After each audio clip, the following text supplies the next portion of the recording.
NCERT कक्षा 10वीं में आपका स्वागत किया जाता है। आज के इस वीडियो में प्रश्नावली 1.3 का प्रश्न संख्या 3 को हल करेंगे और इसका डिस्कशन करेंगे। ये क्लास 10th मैथ का वीडियो है। प्रश्न है, सिद्ध कीजिए कि निम्नलिखित संख्याएं अपरिमेय है। एक नंबर में दिया है 1/√2, 2 नंबर में है 7√5, 3 नंबर में है 6 + √2। तो इससे पहले इस टाइप का प्रश्न सॉल्व किया जा चुका है, जिसको आपने देखा और कुछ समझ लिए होंगे। और ये बिल्कुल आसान हो है कि जो दिया हुआ है मैं कि अपरिमेय संख्या है, तो इसको मान लेंगे कि हम परिमेय संख्या है और फिर इसको सॉल्व करेंगे। जैसे कि यहां हम लिखेंगे,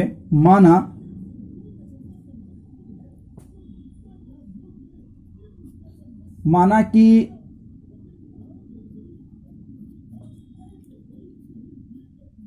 (1/√2) एक परिमेय संख्या है।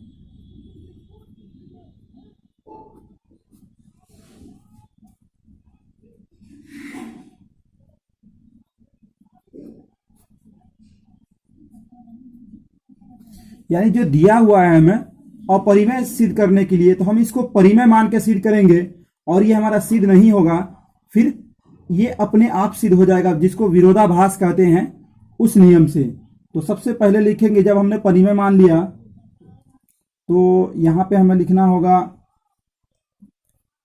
1/√2 = P/Q, जहां P और Q सह अभाज्य है। जहां यह भी लिखना होगा कि जहां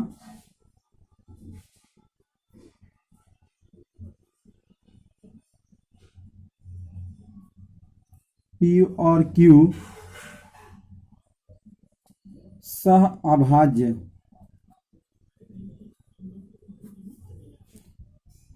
संख्या है।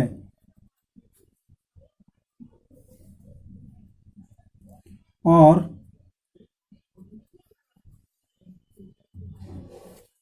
Q जो है वो 0 के बराबर नहीं है, जैसा कि पिछले प्रश्न में ये लिखे हैं, और Q = 0 है। इतना जब हमने मान लिया, तो अब हमको यहां पर क्या करना है, इसमें एक चीज जान लीजिए कि जब हमने ये मान लिया कि 1/√2 P/Q है, जहां P और Q सहअभाज्य। सहअभाज्य का मतलब होता है कि कोई भी संख्या इस दोनों संख्या में एक और स्वयं के अलावा दूसरा गुणनखंड इसका नहीं है। अब इसको हम फिर यहां पे लिखेंगे 1/2√2 और इसका परिमेयकरण कर देंगे। परिमेयकरण हम लोग ने 9th क्लास में पढ़ा है कि जो हर है उसी का गुना ऊपर नीचे से कर देते हैं, और किसी भी भिन्न में यदि सेम संख्या से गुना किया जाता है तो उसके मान में कोई अंतर नहीं आता। इसलिए यहां भी √2 से गुना करेंगे और नीचे में भी √2 से गुना करेंगे। √2 से गुना क्यों करेंगे? परिमेयकरण करेंगे, और ये हो जाएगा बराबर P/Q के। अब इसके बाद फिर क्या करना है, इसको सॉल्व करेंगे, तो ये हो जाएगा √2, और ये दोनों रूट में गुना है, तो ये रूट से बाहर निकल जाएगा, इसका मान हो जाएगा 2, और ये हो जाएगा P/Q के बराबर हो जाएगा। P/Q के बराबर हो जाएगा। अब √2 यहां है, ये है यहां भागा में, तो ये इधर आएगा, पक्षांतर करेंगे। पक्षांतर के नियम में हमने पढ़ा, इसको इधर लाएंगे तो गुना में हो जाएगा। तो जब गुना में होगा तो यहां लिखेंगे √2 बराबर, ये इधर भागा में इधर आएगा तो गुना में हो जाएगा, तो 2P/Q। अब यहां पे हम देख रहे हैं कि P और Q जो है एक पूर्णांक है, तो इसलिए ये भी क्या होगा, एक परिमेय संख्या होगा। तो जब ये परिमेय संख्या, और √2 हमने पहले ही सिद्ध कर चुके हैं कि √2 क्या अपरिमेय है, तो यहां पे कुछ हमको भाषा लिखना होगा। क्या लिखना होगा कि यहां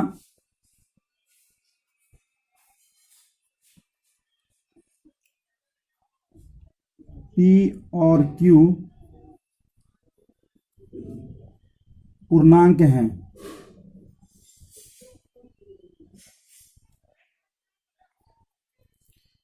यानी P और Q पूर्णांक हैं, तो जब ये पूर्णांक है तो इसलिए 2P बटा क्यू एक परिमेय संख्या हो जाएगी। क्या हो जाएगी? एक परिमेय संख्या होगी।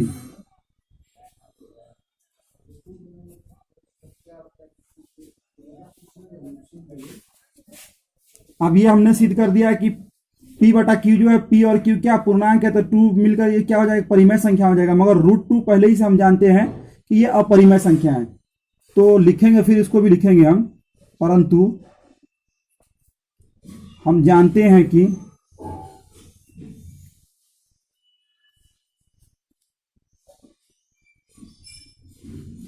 √2 एक अपरिमेय संख्या है।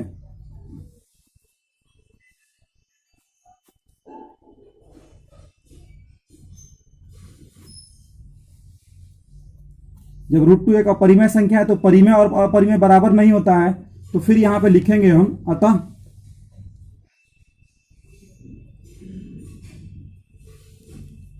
वन बाई √2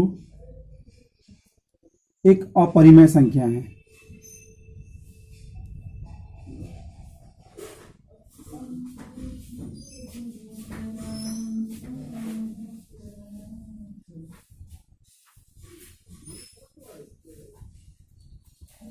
इसका आप स्क्रीनशॉट ले लें। ये मेरा सिद्ध हो गया कि 1 बाई √2 जो है एक अपरिमेय संख्या है। अब दूसरा नंबर सॉल्व करेंगे। अब दूसरा में है कि 7√5 को सिद्ध करना है कि ये अपरिमेय संख्या है। तो सबसे पहले लिखेंगे हल, माना कि 7√5 एक परिमेय संख्या है। जब परिमेय संख्या हम मान लेंगे तो पिछले प्रश्नों के भांति इसको भी हम लिखेंगे 7√5 बराबर P बटा Q, जहां लिखेंगे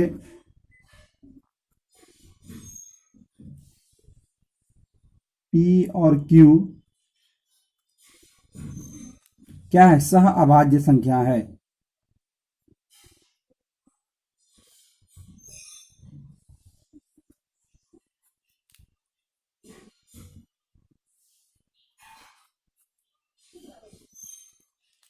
और लिखेंगे आगे, और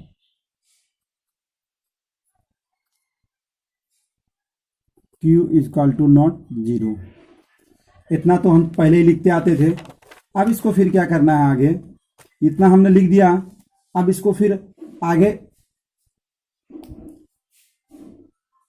सॉल्व करेंगे यदि, तो हम यहां देखते हैं कि यहां ये गुना में है। यहां किस में है? गुना में है। तो ये इधर आएगा तो भागा में होगा। तो इसको लिखेंगे √5 बराबर P बटा Q, और ये गुना में था तो गुना में तो इधर आएगा तो भागा में होगा, तो यहां क्या हो जाएगा? 7Q। तो ये यहां गुना में था तो इधर आएगा तो भागा में हो जाएगा। फिर यहां पे लिखेंगे कि पिछले प्रश्न की तरह कि यहां P और Q पूर्णांक है, तो अतः P बटा 7Q भी क्या हो जाएगा? परिमेय संख्या हो जाएगा। वही हमको लिखना है यहां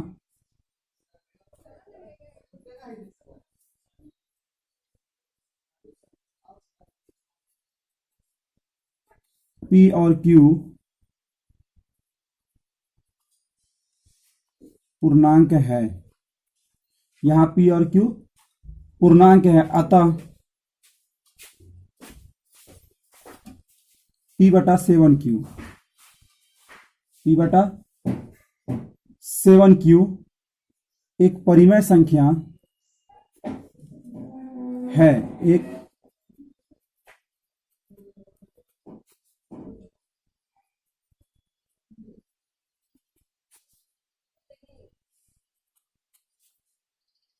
और आगे लिखेंगे कि हम जानते हैं कि √5 क्या है? एक अपरिमेय संख्या है। तो हम लिखेंगे परंतु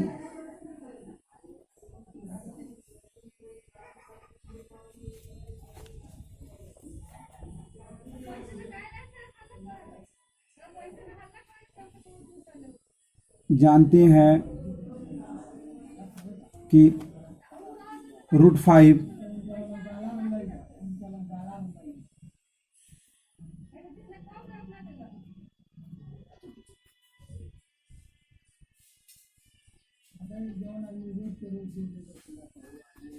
एक अपरिमेय संख्या है।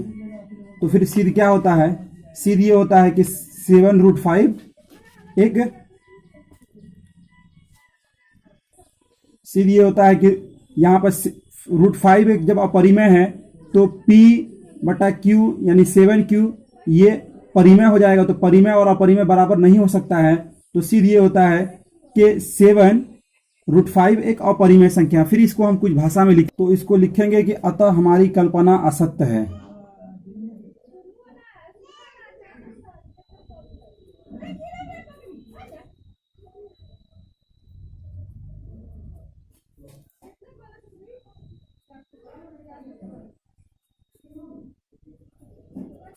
हमारी कल्पना असत्य है। जब हमारी कल्पना असत्य है तो लिखेंगे इसलिए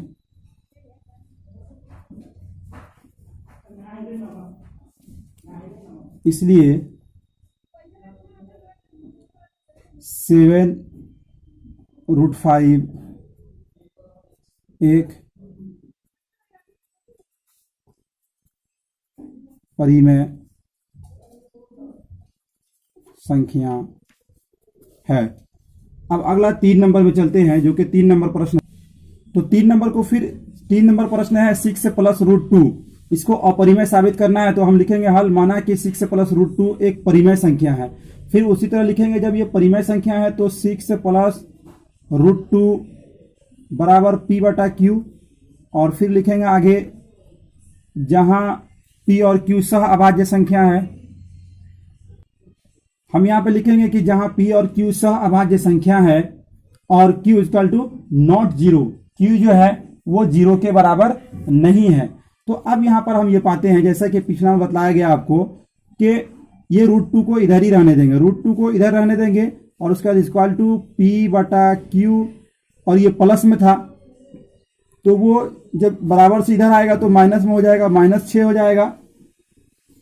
अब फिर क्या है कि P/Q का भागा ये है तो इसलिए इसका भी भागा होगा। तो फिर पूरे को हम लिख देंगे √2 बराबर, पूरे का एलसीएम ले लेंगे Q, और ये हो जाएगा P - 6Q, P - 6Q। उम्मीद करता हूं ये आपको पिछले वीडियो में बतलाया गया था। तो ये हो जाएगा P - 6Q। अब उसके बाद लिखेंगे यहां P और Q पूर्णांक है, यहां पर P और Q पूर्णांक है तो लिखेंगे यहां P और Q पूर्णांक है, P और Q पूर्णांक है।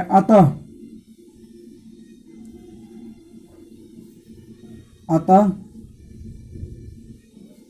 ये मेरा P होना चाहिए, ये यहां पर P होना चाहिए, तब ये 6। अतः P - 6Q/Q एक परिमेय संख्या, एक क्या हो जाएगा,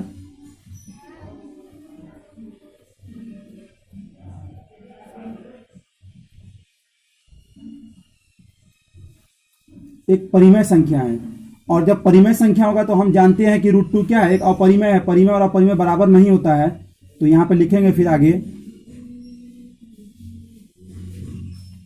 परंतु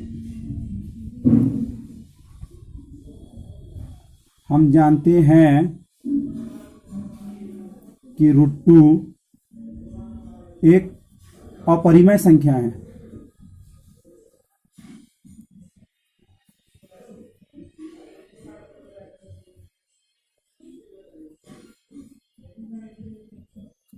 ये तो हम जानते हैं कि √2 एक अपरिमेय संख्या है।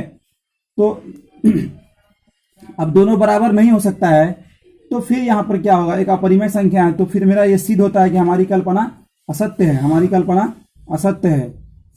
अतः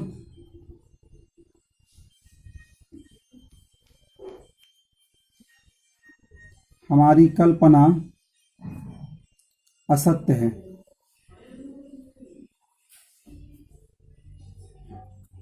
इसलिए